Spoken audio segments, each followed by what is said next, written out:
Bonjour à toutes et tous. Dans cet exercice, nous allons commencer par la partie mise en page. Moi, j'aime bien commencer par cette partie-là, tout simplement parce que je trouve beaucoup plus confortable et facile de faire un exercice avec une mise en page correcte. Je trouve que ça facilite la lecture du tableau.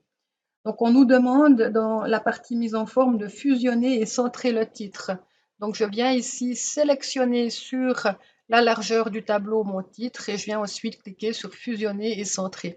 On ne me demande rien quant à la grandeur et à la police du titre. Ben moi, j'aime bien le mettre un petit peu plus grand pour qu'il soit bien entendu bien en évidence. Je peux faire la même chose ici avec le sous-titre. Je fusionne, je centre. Et puis là, on a un vieil exercice. Je viens modifier la date. Je mets 2021. Voilà. On me demande ensuite de mettre des bordures et des trames. Donc, je peux faire ça en une fois, hein. C'est assez rapide. Avec la touche contrôle, je peux sélectionner des zones non contiguës, c'est-à-dire qui ne se touchent pas. Et puis là, je peux venir mettre mes bordures en une seule opération. Voilà. Je peux maintenant appliquer une couleur également, ce qu'on appelle en fait une trame, hein, bien entendu. Là, on voit qu'en bas, on est parti dans un bleu. Je viens mettre évidemment le même bleu. Voilà. Je peux mettre en gras mes constantes, les centrer sur la hauteur. Ici, je peux fusionner, centrer. Et attention, on centre toujours sur la hauteur dans les cellules. Et puis là, je peux encore éventuellement centrer, centrer et sur la hauteur également. Je viens également modifier mes en-têtes de colonne, c'est important. Je viens renvoyer à la ligne, centrer sur la hauteur et appliquer la même couleur et mettre éventuellement en gras. Si c'est rien précisé, vous pouvez sans autre le faire. Personnellement, je trouve que c'est bien ainsi. On a encore la date du jour qu'on ne doit pas oublier. Et puis, je mets encore en gras. Je vais centrer sur la hauteur. Voilà. Donc là, on a mis les bordures et les trames, c'est le point 2. Ensuite, on nous demande de centrer verticalement les titres du tableau et faites en sorte que la ligne des titres soit lisible. Eh bien, c'est ce que j'ai fait tout à l'heure, hein, spontanément. Quand on demande ça, ça veut dire que soit on agrandit la colonne pour que tout soit bien lisible, mais ça prend, je trouve, beaucoup de place. Donc, l'idéal, c'est de renvoyer à la ligne comme on l'a fait et ensuite d'ajuster la hauteur de la ligne. Voilà. On me demande ensuite d'insérer dans l'entête le nom du fichier à gauche et le nom de l'onglet au centre. L'onglet, en fait, c'est le nom de la feuille. D'ailleurs, cette feuille, je devais la nommer facturation. Voilà, hein, c'est dans une autre partie, mais ça fait rien, je la nomme maintenant.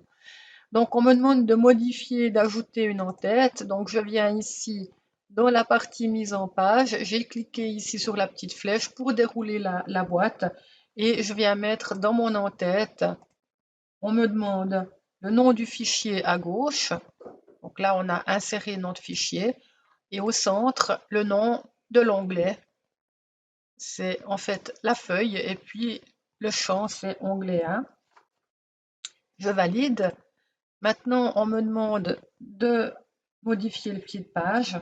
Je dois insérer à gauche mon nom et mon prénom.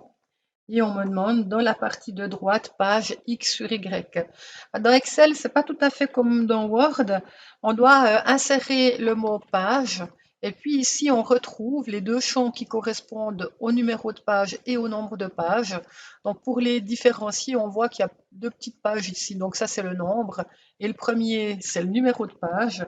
Et on me dit d'écrire sur Y, hein. Donc voilà, quand on parle page X sur Y, ça veut dire cela. Voilà. On me demande que les constantes et les lignes de titre, donc là on a la ligne de titre, ici au-dessus c'est les constantes, vous le savez, eh bien on aimerait qu'elles soient figées à l'écran pour faciliter la saisie. Si vous regardez, quand je descends, on ne voit plus mes en-têtes de colonne, donc c'est pas évidemment agréable. Donc je viens sur enfin sous la ligne de titre dans la colonne A, et je viens par le menu affichage, figer les volets. Je vous rappelle que vous avez la petite zone on peut aussi appeler par ici en haut, figer, hein, rien qu'en mettant figer, il me met FI, il me met ici figer les volets, puis je peux choisir. Donc c'est égal, hein, que vous veniez par le menu affichage ou dans la petite zone de recherche, profitez d'écrire le mot et vous allez voir qu'il va venir s'afficher directement. C'est aussi peut-être plus confortable. Voilà. On me demande de formater les montants avec le symbole CHF aligné à gauche. Eh bien, ça, c'est en fait le format comptabilité, hein. Attention de bien le mettre partout. Donc là, je le sélectionne pour toutes les colonnes de nombres. Je viens ici de calcul, hein, et je viens mettre comptabilité. Et je viens également le mettre dans les constantes. C'est important. Sinon, vous allez perdre des points. Voilà. Le tableau doit tenir sur une page en format paysage. Centrez votre tableau verticalement et horizontalement.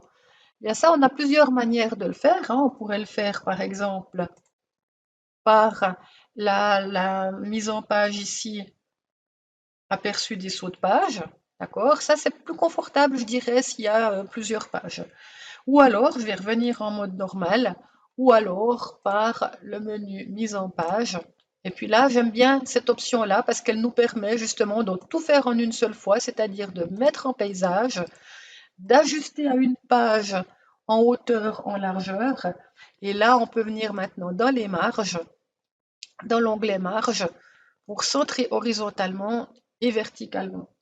Dans cet exercice, on ne le demande pas, mais on pourrait, par exemple, s'il y avait plusieurs pages, demander d'imprimer également les lignes de titre pour qu'elles soient présentes sur toutes les pages. Dans ce cas-là, c'est aussi sur cette boîte de dialogue que ça se passe, mais ce serait sur l'onglet feuille où on viendrait demander ici.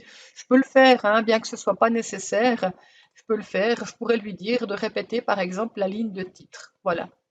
Et si je valide maintenant, ma mise en page est terminée, hein. Je vais faire un aperçu avant impression, je les fais régulièrement. Voilà, on voit, hein, il y a mes en-têtes, on voit mon quadrillage, etc. Ça tient bien sur une page. Si vous regardez mon aperçu avant impression, toutes les bordures ne sont pas apparentes, c'est pas grave. Elles le sont quand même, simplement l'affichage n'est pas tout à fait visible, pas correct en mode aperçu, mais en mode lorsque vous imprimerez, ce sera correct, hein. Je reviens maintenant dans mon document. Je dois encore appliquer une mise en forme conditionnelle, c'est-à-dire on nous demande le nombre de leçons supérieur à 12 doit apparaître automatiquement en vert et en gras. Donc je viens dans ma colonne nombre de leçons.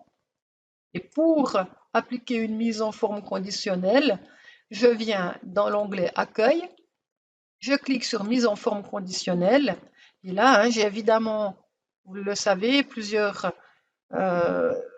choix, plusieurs listes déroulantes, et puis celui qu'on demande là, de mettre les montants supérieurs à 12, donc je viens ici supérieur à 12, et on me demande de mettre comme couleur, je vais mettre du remplissage, vert comme on me le demande, et en gras.